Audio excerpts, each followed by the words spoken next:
Pourquoi ça fait 6 ans? Pourquoi les autres, pour eux c'est facile? Mon frère, reste sur ton couloir. En voulant aller dans le couloir de quelqu'un d'autre, tu vas devenir quelqu'un d'autre. Alors que Dieu ne bénit pas les doublures. Les sourcils, Dieu ne les bénit pas. Dieu bénit les originaux. Reste dans ton couloir. Sois l'homme que Dieu attend. Sois la femme que Dieu attend.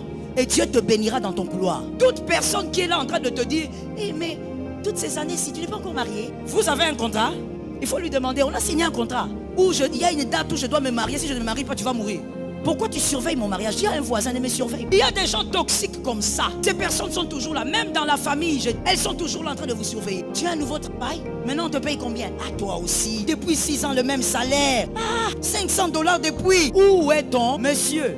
Mademoiselle, on ne tombe pas amoureux de Goliath. Goliath ne sera jamais une bonne chose. Même si ça fait 20 ans que tu vis la même situation.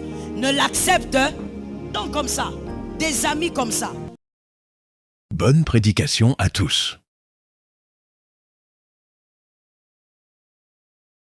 Tu ne peux pas être là en train de regarder. Ah mais oui, hein, la copine là a raison. C'est depuis l'année passée que ça ne change pas ma situation. Pourquoi? Pourquoi ça fait 6 ans? Pourquoi les autres, pour eux c'est facile? Mon frère, reste sur ton couloir. En voulant aller dans le couloir de quelqu'un d'autre, tu vas devenir quelqu'un d'autre. Alors que Dieu ne bénit pas les doublures. Les sourcils, Dieu ne les bénit pas. Dieu bénit les originaux. Reste dans ton couloir. Sois l'homme que Dieu attend. Sois la femme que Dieu attend. Et Dieu te bénira dans ton couloir. Toute personne qui est là en train de te dire, hey, mais toutes ces années, si tu n'es pas encore marié, vous avez un contrat? Il faut lui demander, on a signé un contrat. Il y a une date où je dois me marier. Si je ne me marie pas, tu vas mourir. Pourquoi tu surveilles mon mariage? Dis à un voisin de me surveiller. Il y a des gens toxiques comme ça. Ces personnes sont toujours là. Même dans la famille, elles sont toujours là en train de vous surveiller. Tu as un nouveau travail? Maintenant on te paye combien? À toi aussi. Depuis 6 ans le même salaire. Ah, $500 depuis. Où est ton monsieur? Mademoiselle, on ne tombe pas amoureux de Goliath. Goliath ne sera jamais une bonne chose. Même si ça fait 20 ans que tu vis la même situation. Ne l'accepte donc comme ça. Des amis comme ça. Qui viennent vous dire non mais attends, tu t'es trop battu aussi, hein? La vie est simple, laisse tomber. Peut-être que finalement c'est ça ta vie. Peut-être que finalement c'est comme ça, tu vivras comme ça. Ton couple sera comme ça, toujours chaotique. Arrête d'insister. Attention à ces gens. Je connais le projet que j'ai formé. Projet de paix. On a écrit malheur là-bas. Le malheur là n'accepte pas ça. Élève ta foi et sors de ce couloir là. Élève ta foi que Hérode passe avec le temps. N'accepte jamais. Non mais attends, c'est normal. Écoute, maintenant tu as 50 ans. C'est fini. Abandonne. Tu n'auras plus jamais d'enfant. Dieu est le Dieu des miracles. N'accepte jamais une situation qui est anormale. Voilà pourquoi je dis à quelqu'un ce matin. Il y a un type de personne qu'il faut éviter lorsqu'on vit son Hérode dans sa saison. Mais je te présente seulement 3 types aujourd'hui. Il faut éviter ces gens-là. Ce sont des gens qui sont dans nos familles. Des gens qui sont nos amis. Des gens qui font partie de nos relations. Mais des personnes toxiques. Lorsqu'on est enfant, j'aime le répéter tout le temps. Lorsqu'on est enfant, on subit les relations. Lorsqu'on grandit, merci, toi tu es un fils de la maison. On choisit. On choisit qui est ton ami et qui n'est pas ton ami. Et d'ailleurs, on n'est pas obligé d'avoir des amis. D'accord. Mais pour toi qui aimes trop avoir des amis, choisis-les bien. Est-ce que quelqu'un m'entend? D'ailleurs, la Bible dit quelque chose par rapport à beaucoup d'amis. La Bible dit quoi? Il a pourquoi? Pour son malheur. Lorsque vous avez beaucoup d'amis, vous êtes déjà malheureux. Quelque chose finira par vous arriver. Est-ce que je peux parler? Je parle ou je laisse? Lorsqu'on a beaucoup d'amis, on parle trop. Comment vous ferez pour ne pas parler puisque les amis sont faits pour? Vous parlerez trop. Même la chose que tu n'as pas dite, on va dire que tu as dit et on va croire. Parce que tu as trop d'amis. Tu parles ici, tu parles ici, tu parles là-bas. Je dis à quelqu'un qui est dans sa saison, sors un peu de ce système. Sors un peu de ce couloir. Est-ce que ça t'arrive aussi de rester chez toi? Tu es dans ta chambre, pas dans ton salon, dans ta chambre. Tu es là pendant 4 heures, 5 heures. Tu es là avec ta Bible, tu es là avec ton cerveau. Tu réfléchis, tu penses à ta vie. Au lieu d'être tout le temps avec des gens. Mais quand tu es tout le temps avec des gens, quand est-ce que tu vas faire des projets de la vie? Quand est-ce que tu vas organiser ton avenir? Tout le temps entouré. Même Dieu, pour élever un homme, il l'isole. Je sais qu'il y a quelqu'un qui a mal au cœur, mais dis un amen. Surtout les femmes, elles aiment trop les copines. Il y a une copine du lundi, une copine du mardi, une copine jusqu'au dimanche. Chaque jour une copine. Son mari est fatigué des visages qui entrent dans la maison. Tout type de visage entre dans la maison. Et il y a des maris fatigués. Hein? Ça veut dire quand lui-même il voit une entrée. Bonjour. Il ne pose plus la question. Parce qu'il sait que demain une autre viendra. Quand le mal arrivera, tu ne sauras pas d'où est venu le mal. Que quelqu'un dise à son âme la sagesse. Je dis à quelqu'un, évite cette première catégorie. Ceux qui veulent figer vos regards sur le chronos. Les personnes qui veulent figer vos regards sur le chronos. C'est-à-dire ces personnes qui ont envie de vous dire, attends, est-ce que tu vois que les temps passent? Est-ce que tu vois que les années passent? Depuis que tu as ce problème-là jusqu'à aujourd'hui, ça n'évolue pas. Est-ce que tu vois que depuis l'année passée, tu es toujours là? Est-ce que tu vois que depuis l'année passée, tu as toujours le même sujet de prière? Ce sont ces personnes qui veulent amener vos regards focalisés sur le problème. Les personnes toxiques. Je dis à une âme, c'est ce que je venais de dire tout à l'heure. Focalise-toi sur tes efforts, ne te focalise pas sur le temps. Se focaliser sur le temps est une perte de temps. Ne te focalise pas sur le temps. Ce n'est pas en te focalisant sur le temps, les années que ça a pris, ça fait 15 ans, ça fait 20 ans que la chose va changer. La chose changera quand tu auras la foi. Alors focalise-toi sur tes efforts, c'est-à-dire sur la foi. Que quelqu'un dise à son âme, à partir d'aujourd'hui c'est fini. J'ai envie des hommes et des femmes courageux, s'il vous plaît. Dis à ton âme, à partir d'aujourd'hui c'est fini. Tu ne peux pas être là en train de regarder. Ah mais oui, hein, la copine là a raison. C'est depuis l'année passée que ça ne change pas ma situation. Pourquoi? Pourquoi ça fait 6 ans? Pourquoi les autres, pour eux c'est facile? Mon frère, reste sur ton couloir. En voulant aller dans le couloir de quelqu'un d'autre, tu vas devenir quelqu'un d'autre. Alors que Dieu ne bénit pas les doublures. Est-ce que quelqu'un m'a entendu? Dieu ne bénit pas les sosies, Dieu ne les bénit pas. Dieu bénit les originaux. Reste dans ton couloir. Sois l'homme que Dieu attend. Sois la femme que Dieu attend. Et Dieu te bénira dans ton couloir. Toute personne qui est là en train de te dire, hey, mais toutes ces années, si tu n'es pas encore marié, vous avez un contrat? Il faut lui demander, on a signé un contrat. Il y a une date où je dois me marier. Si je ne me marie pas, tu vas mourir. Pourquoi tu surveilles mon mariage? Dis à un voisin, ne me surveille pas. Oui, c'est pas mauvais, n'aie pas peur. Si la personne est fâchée, dis-lui, c'est le pasteur qui m'a envoyé. Dis encore à quelqu'un, ne me surveille pas. Non. Il y a des gens toxiques comme ça. Ces personnes sont toujours là, même dans la famille, je dis. Elles sont toujours là en train de vous surveiller. Tu as un nouveau travail? Maintenant, on te paye combien? Ah, toi aussi. Depuis 6 ans, le même salaire. Ah, $500 depuis. Où est-on? La médiocrité est mauvaise. Le faible commencement est bon. Fais une différence entre la médiocrité et le faible commencement. Jésus a commencé dans les faibles commencements. C'est comme ça que dans les faibles commencements, l'or ont suivi Jésus. Commencer médiocrement, c'est mauvais. Mais commencer faiblement, c'est bon. Que personne ne minimise ta faiblesse. Je le dis autrement, que personne ne minimise ta petitesse. Va à ton rythme au nom de Jésus. Tu ne voleras pas, tu n'entreras pas dans les sciences occultes. Je parlais à une âme au nom de Jésus. Tu n'entreras pas dans les sciences. On veut t'amener où? On veut t'amener où? C'est le vendredi qu'on était en train d'écouter un témoignage d'un serviteur. Il était en train de dire comment est-ce qu'il s'est retrouvé devant un marabout. Pourquoi? Parce qu'il voulait avoir la puissance dans les ministères comme son ami. Son ami lui a dit, son ami avec qui ils ont fait 26 ans d'amitié. Voilà pourquoi je vais ouvrir une parenthèse pour dire, les années d'amitié ne veulent rien dire. Fais attention avec ça. 26 ans d'amitié, son ami lui dit, je vais t'amener chez un pasteur, il va prier pour toi. C'est comme ça que tu vois, ma vie a changé, je commence à acheter des voitures et tout ça. Comme les jeunes serviteurs sont toujours agités, pourquoi vous vous agitez?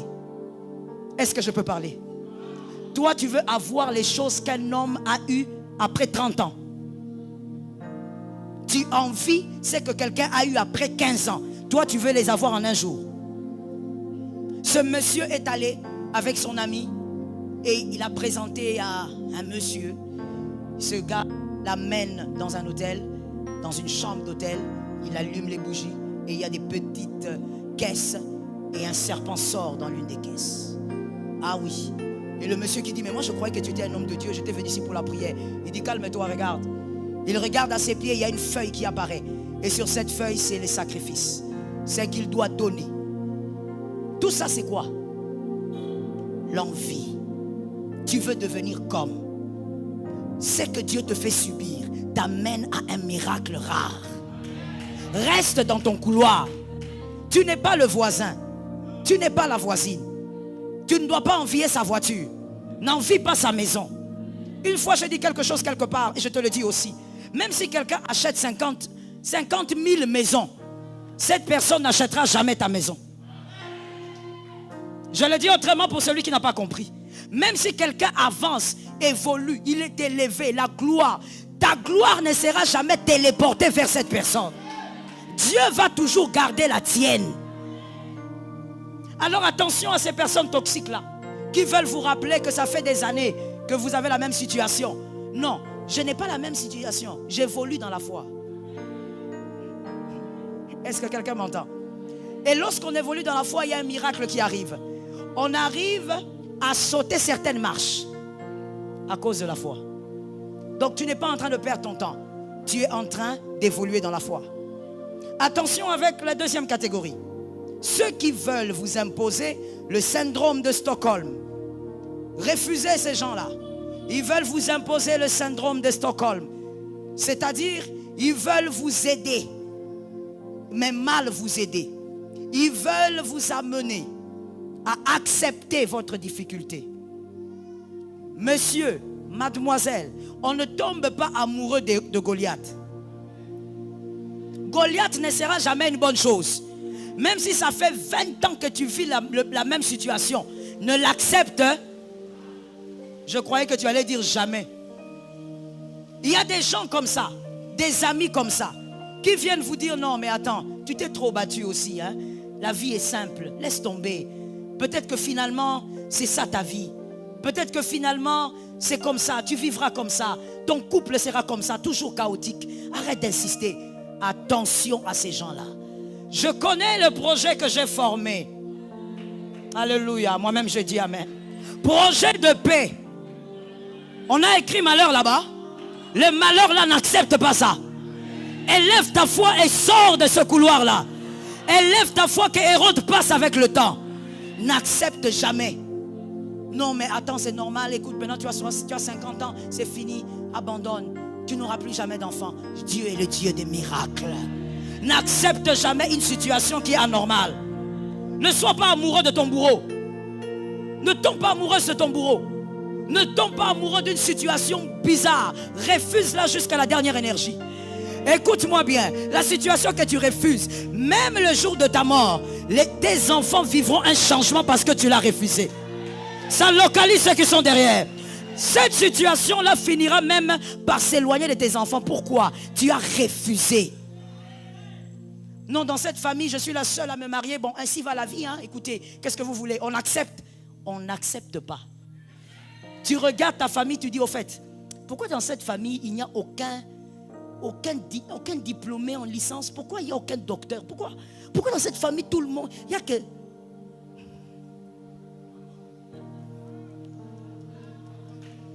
Je préfère freiner. Je préfère freiner. Pourquoi dans cette famille? Donc tu regardes la famille. Là où tout le monde dit, on appelle ça comment en lingala? Je cherche les termes. Là où tout le monde va. La vache laitière de la famille. On l'appelle comment en lingala? Le likonzi, voilà. Maintenant il y a des likonzi, il y a des familles où votre likonzi, son top, c'est le vélo. Ça veut dire toi-même tu regardes la qualité de l'ikonzi. Tu dis ce n'est pas le likonzi. C'est les marches. Donc tu regardes les likonzi d'une famille et tout le monde va là-bas. Hein. Tout le monde trouve que oh, il est arrivé, il est au sommet. Mais quand tu arrives chez lui, tu dis oh, mais qu'est-ce qui se passe ici? Ça veut dire qu'il y a un mal que tout le monde a normalisé. Une situation que tout le monde a acceptée. On est fatigué. Vous êtes fatigué de quoi? En réalité, vous ne vous battez pas. Vous arrachez votre victoire. Est-ce que quelqu'un m'entend? On marche sur le serpent, on ne discute pas avec le serpent. On marche dessus. On marche sur le scorpion, on ne négocie pas avec le scorpion. Tu regardes dans une famille, tout le monde meurt avant 60 ans. Et toi, tu es content. Tu attends ton tour, en fait. Quand tu n'y penses pas, c'est ce que tu ne sais pas. C'est que tu attends ton tour. Toi aussi, tu vas mourir avant 60 ans. Ça te localise. Toi aussi, tu vas mourir avant 80 ans.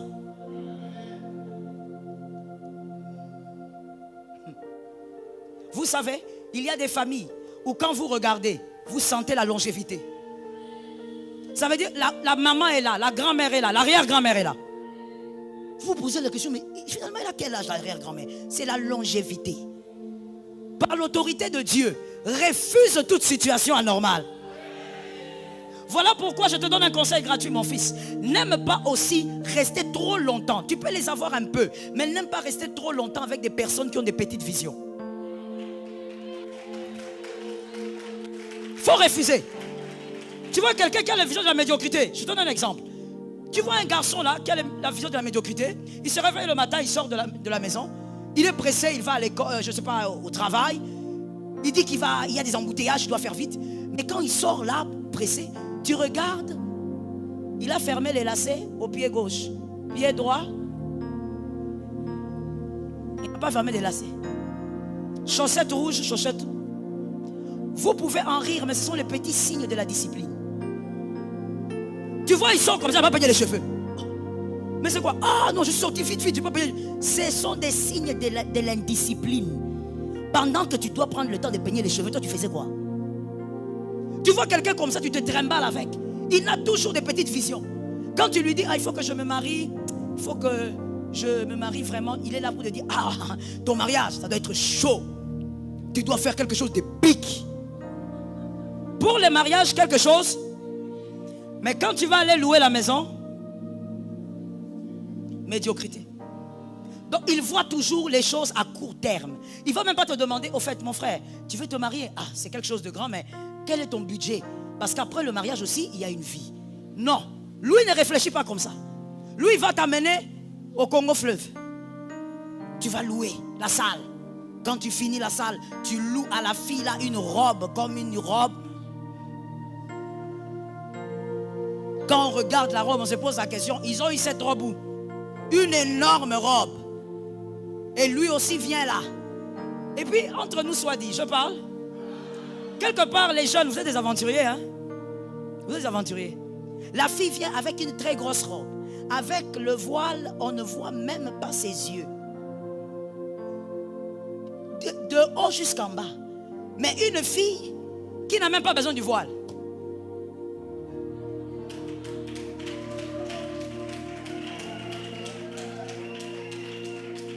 Une fille qu'on a dévoilée depuis des lustres.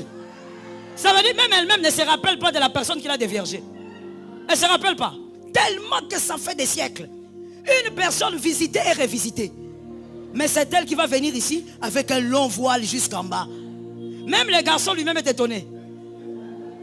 Le marié lui-même, il est étonné. Il dit, comment je ne la vois pas? Je suis habitué à voir cette fille. Parce que tu ne savais pas que le voile était pour les vierges. Le voile, c'est pour les vierges. Mais vous verrez des gens dépenser énormément. Petite vision. Dans le mariage, la soirée, beaucoup de bruit tout autour. On ne va pas respirer. Tu vas sur Instagram, ils sont là. Tu vas sur TikTok, Facebook. Ils font du bruit.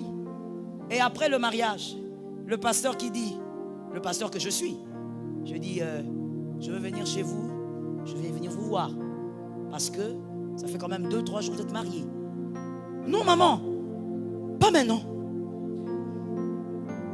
Maman, on va vous donner rendez-vous. Tu veux me donner rendez-vous? Mais pourquoi je ne peux pas venir? Non maman, pas maintenant. 1 mois, 2 mois. Le problème c'est quoi? Je vais aller où? Parce que quand tu entres comme ça, c'est le salon, c'est la chambre. Mais vous avez tout casqué dans les fêtes. petite vision. Je dis à une sœur, si tu as un homme qui réfléchit comme ça, commence à revoir un peu si tu vas rester avec lui. Si tu as un fiancé comme ça, il faut revoir. Attention à ces personnes-là qui veulent vous habituer à votre mal. Le mal va partir par la foi. Augmentez la foi et le mal va disparaître avec le temps. J'ai envie de dire à quelqu'un, Hérode ne doit pas faire partie de votre vie, il doit faire partie de votre histoire. Dis à ton frère, il ne fera pas partie de ma vie, mais de mon histoire. Yes.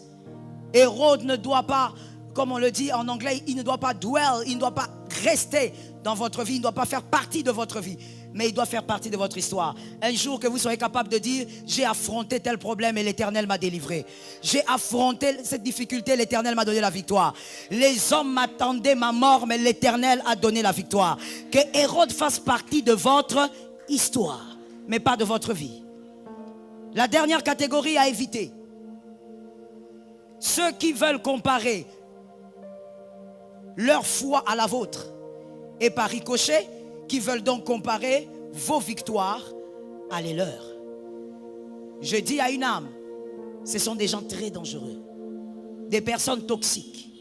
Vous savez, ces genres de personnes, quand elles vous parlent, vous avez l'impression que c'est normal au fait.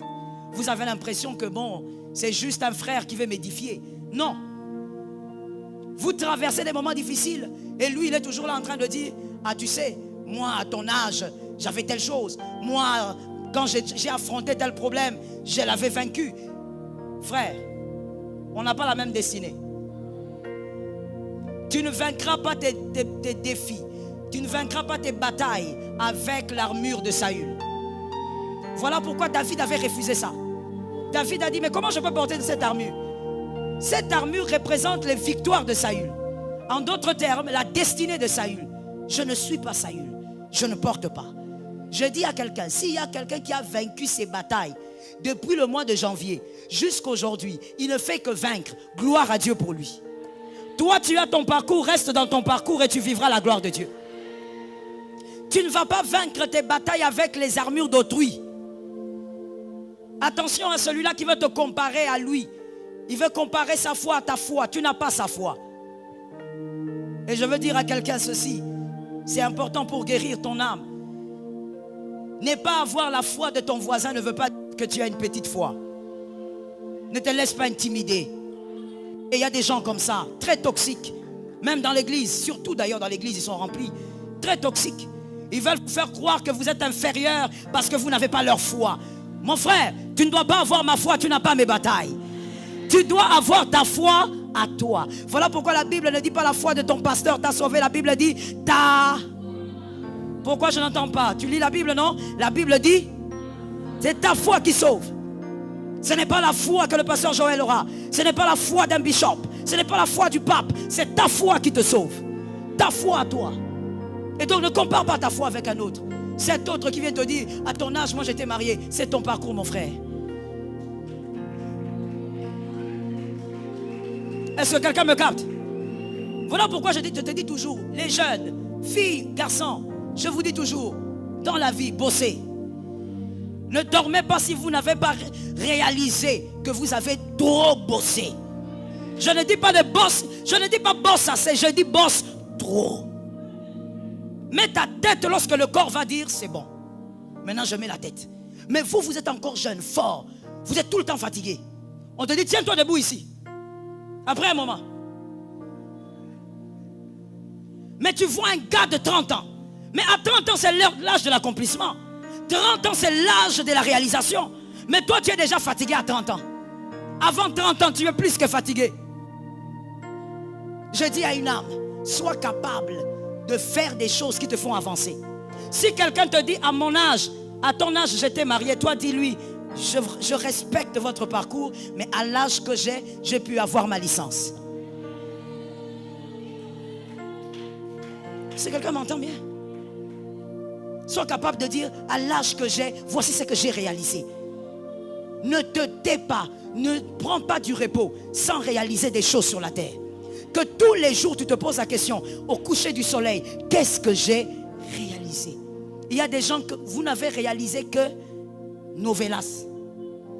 Vous n'avez que retenu les noms de Ricardo, Antonio et autres. Une journée, les heures d'une vie gaspillée, ce sont les heures de ta destinée. Fais attention à ces personnes-là. Tu es toi-même et tu avanceras dans ton couloir. Ce que tu vas affronter, élève ta foi. Rappelle-toi des choses que tu as fait dans le passé. Dis à un frère, je me rappelle. Est-ce que tu te rappelles aussi? Est-ce que tu te rappelles aussi? Tu vaincras avec tes méthodes. Tu vaincras avec ta foi. Oh my God, voilà pourquoi j'ai toujours insisté. Et je vais le répéter peut-être 4 fois dans cette prédication. Ne sois pas une femme, un homme intimidable. Un homme de foi n'est pas intimidable. Marche la tête haute et accepte ce que Dieu te donne. N'aie pas honte de ta vie, tu es en train d'aller quelque part. N'aie pas honte de ton parcours, tu vas quelque part. N'aie pas honte de ce que Dieu a permis que tu vives, tu vas quelque part. Si quelqu'un vient t'arrêter et dit, oh ma soeur, je me rappelle de toi au village, on était ensemble au village, je te rappelle du village. Toi tu regardes, tu dis non, je ne me rappelle pas. Parce que vous savez, les gens toxiques, ils se rappellent toujours des gens. Même quand toi tu oublies, il va venir en 2e primaire. Je ne me rappelle pas. Si! Ils sont comme ça. Les gens qui aiment surveiller les autres. Il vient, il dit, je me rappelle de toi. Au village, on était ensemble. Tu ne te rappelles pas? Oh, tu fais semblant parce qu'on est à Kin. Tu avais avorté 2 fois. Tu le regardes dans les yeux. Tu dis, oh, tu sais quoi? Je m'excuse. De toi, je ne me rappelle pas de toi. Mais les avortements, je m'en rappelle. Parce que c'est mon corps. Mais tu sais une chose. C'est que Dieu m'a enseigné. C'est qu'en réalité, le péché ne mène à rien. C'est la pureté qui amène au ciel. Est-ce que quelqu'un m'a donné un amen? Quelqu'un m'a donné un 2e amen? N'aie pas honte du parcours que tu as vécu. N'aie pas honte. Tu n'es pas les autres, tu es toi. Tu as commis tes erreurs. Tu as commis tes dégâts. Tu avais ton ignorance. Aujourd'hui, tu as ta connaissance. Avance avec la connaissance que toi tu as. Et sois fier de ce que Dieu fait de toi. Est-ce que quelqu'un peut dire, je crois en ce que Dieu fera de moi?